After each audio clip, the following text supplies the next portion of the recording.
Welcome to our channel. Today we how to withdraw from a credit card after changing payment method step by step clearly. To begin, ensure you have access to your credit card account. Log into your credit card provider's website or mobile app. Navigate to the account settings or payment methods section. Review your current payment method for accuracy. If you need to change it, select the option to edit or change your payment method.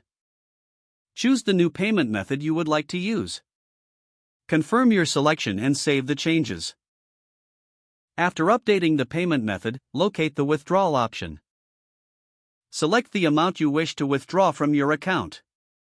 Enter the required information for the transfer, such as your bank details. Review all details to ensure accuracy before proceeding. Confirm the withdrawal request. You will receive a confirmation notification once the transaction is processed.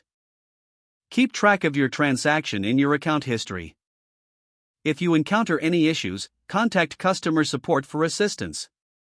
If the page does not load, refresh the browser or try again in a private or incognito window. Make sure you are using the correct email address, then retype it carefully to avoid small typos. If your password is not accepted, use the reset option and create a new strong password you can remember.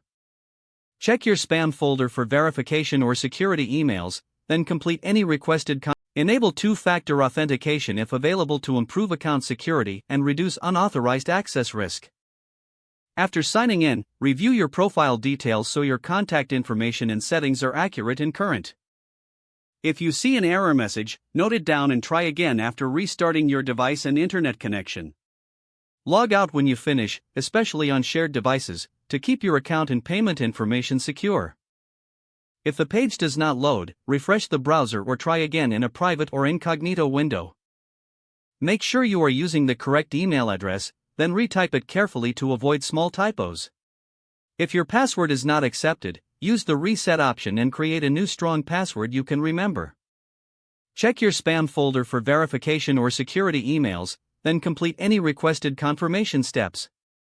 Enable two-factor authentication if available to improve account security and reduce unauthorized access risk. Don't forget to like this video and subscribe to our channel for more step-by-step tech guides.